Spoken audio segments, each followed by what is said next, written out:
BJP ಶಾಸಕ ಮಾಜಿ ಸಚಿವ ಮುನಿರತ್ನ ಅವರ ಬಂಧನದ ವಿಚಾರಕ್ಕೆ ರಾಜಕೀಯ ನಾಯಕರುಗಳ ಜಟಾಪಟಿ ಮುಂದುವರೆದಿದೆ. ಬಿಜೆಪಿ ಶಾಸಕ ಮುನಿರತ್ನ ಅವರ ಬಂಧನದ ವಿಚಾರಕ್ಕೆ ಸಂಬಂಧಪಟ್ಟಂತೆ ಸಮುದಾಯದ ನಿಂದನೆಯನ್ನ ಮಾಡಿ ಅಂತೇಳಿ ಕಾಂಗ್ರೆಸ್ ಹೇಳಿತ್ತ. ಜಾತಿ ನಿಂದನೆ ಮಾಡೋದು ಪ್ರಜಾಪ್ರಭುತ್ವಕ್ಕೆ ಮಾರಕ. ಮುನಿರತ್ನ ಧ್ವನಿಯೋ ಅಲ್ಲವೋ ಅಂತೇಳಿ ಪರಿಶೀಲನೆ ಮಾಡಲಾಗುತ್ತೆ. ಎಫ್ಎಸ್ಎಲ್ಗೆ ಧ್ವನಿಯನ್ನ ಕಳುಹಿಸಿ ಪರಿಶೀಲನೆಯನ್ನ ನಡೆಸಲಾಗುತ್ತೆ.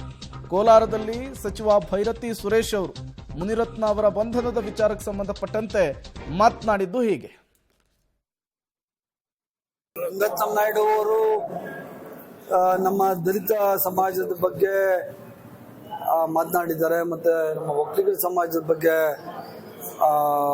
ಬಹಳ ಅಸಹ್ಯಕರವಾಗಿ ಮಾತಾಡಿದ್ದಾರೆ ಅಂತ ಒಂದು ವಿಡಿಯೋ ಬಂದಿದೆ, ಆಡಿಯೋ ಬಂದಿದೆ. ಆ ಆಡಿಯೋನ ಇಟ್ಕೊಂಡು ಈಗ ಕಂಪ್ಲೇಂಟ್ ಕೊಟ್ಟಿದ್ದಾರೆ. ಕಾನೂನು ತಂದೆ ಆದ ಕ್ರಮ ತಗೋತದೆ. ಯಾಕಂದ್ರೆ ಯಾವುದೇ ವ್ಯಕ್ತಿಗಳನ್ನ ಜಾತಿ ಹಿಡಿದು ಮಾತಾಡುವಂತಹ ಕ್ಷುಲ್ಲಕತನಕ್ಕೆ ಯಾರೂ ಹಿಡಿಬಾರ್ದು. ಅದರಿಂದ ಕಾನೂನು ತನ್ನ ಕ್ರಮ ತಗೋತದೆ. ಅದ್ರ ಪ್ರಕಾರ ಅವರಿಗೆ ಅರೆಸ್ಟ್ ಮಾಡಿದರೆ ಮುಂದೆ ಇನ್ವೆಸ್ಟಿಗೇಷನ್ ಮಾಡಿ ಏನು ಯಾವುದು ಸರಿ ತಪ್ಪು ಅನ್ನೋದ್ರ ಬಗ್ಗೆ ಕೋರ್ಟ್ ತೀರ್ಮಾನ ಮಾಡ್ತಾರೆ. ಷಡ್ಯಂತ್ರ ನಡೀತಿದೆ. ಏನ್ ಷಡ್ಯಂತ್ರ ನಡೀತಿದೆ? ಅದರಲ್ಲಿರೋ ವಾಯ್ಸ್ ಅವ್ರದಲ್ವಾ? ಇನ್ನು ಇದೇ ವಿಚಾರಕ್ಕೆ ಸಂಬಂಧಪಟ್ಟಂತೆ ಮುಂದುವರೆದು ಮಾತನಾಡ್ತಾರೆ.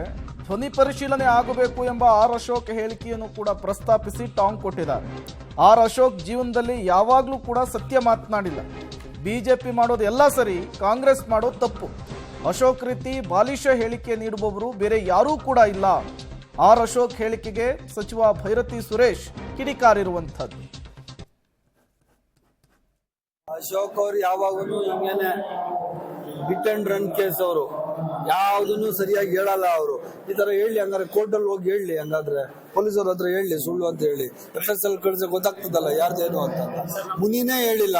ನನ್ನ ಪ್ರಕಾರ ಮುನಿರತ್ನಂ ಅವ್ರು ಹೇಳೋರೆಲ್ಲ ಗೊತ್ತಿಲ್ಲ ನನಗೆ, ಆದ್ರೆ ಅಶೋಕ್ ಅವ್ರು ಹೇಳೋರು. ಅಶೋಕ್ ಅವರು ಯಾವುದೇ ಒಂದು ವರ್ಗಕ್ಕೆ ಸೀಮಿತವಾಗದೆ ಕರ್ನಾಟಕದ ಜನತೆಯ ಪರವಾಗಿ ಅವ್ರು ಇರ್ಬೇಕು.